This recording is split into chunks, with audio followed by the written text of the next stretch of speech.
when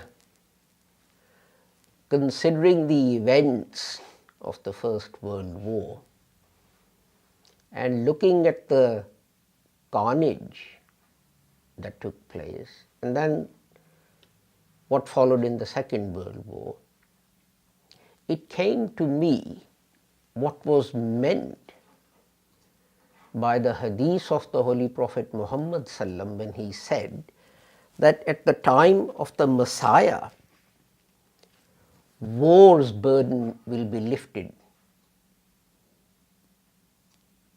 You see, you can see that the First World War at one stage was regarded as a war to end all wars.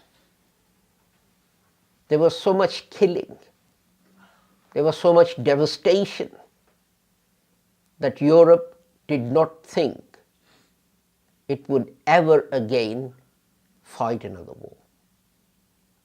And a League of Nations was set up to try and resolve disputes between the countries by negotiation and discussion and debate. Some weapons of mass destruction, chemical warfare, gas attacks became international crime. So the world itself, Muslim or non-Muslim, saw that the burden of some weapons had to be lifted. And they hoped that after this war, they hoped that people, having seen the killing that went on, there will never again be another war. But that was not to be. The Second World War was even more devastating than the first one. We know that cities in Germany were carpet bombed and razed to the ground. We know that Cardiff in this country was razed to the ground. Dresden, if you go to Berlin, Hamburg, you still see the signs of devastation even after such a long time.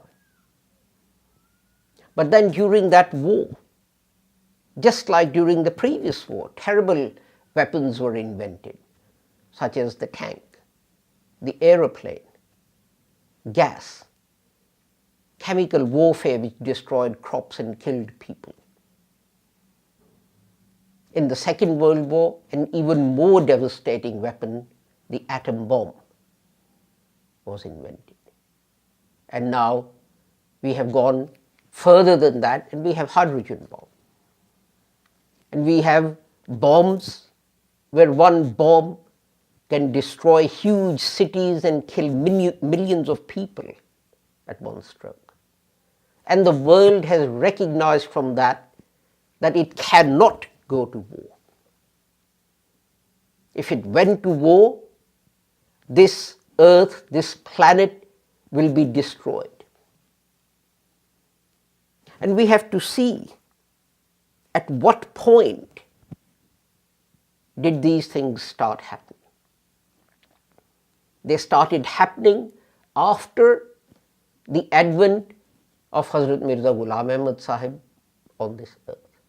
They started happening after he started to take the message of Islam to the Western countries. It was at his time that the message first arrived in the English-speaking world.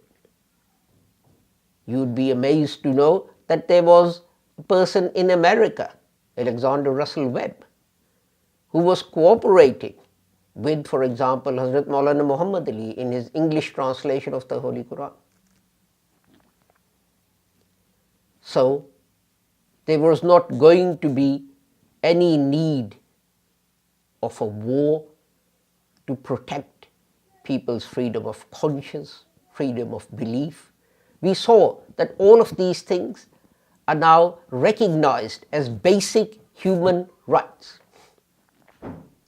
During the First World War, if you were a conscientious objector, what happened to you? You were regarded as a coward, you were court-martialed, and you were shot. But that didn't happen during the Second World War. And since then, conscientious objection to fighting and killing has been recognized as a legitimate belief. And we saw the example of Muhammad Ali in America when the US government tried to send him to Vietnam to fight under the conscription program. What was his stand? His stand was that my religion forbids fighting and killing for any other cause than to uphold the freedom of human beings to believe and to preach and pray and act as their conscience dictates, which was exactly the teaching of Hazrat Muhammad Mustafa sallallahu alaihi wasallam, which had been forgotten by Muslims themselves and which was revived again by the promised Messiah. So we can see that the truth of this hadith came to pass with the advent and claim of Hazrat Mirza Ghulam Ahmad on this world. And we have seen since then that everything that has happened and everything that not Muslims but everything that non-Muslims have done shows the truth of this hadith, that when the Messiah comes, war for the sake of religion will be lifted from this earth.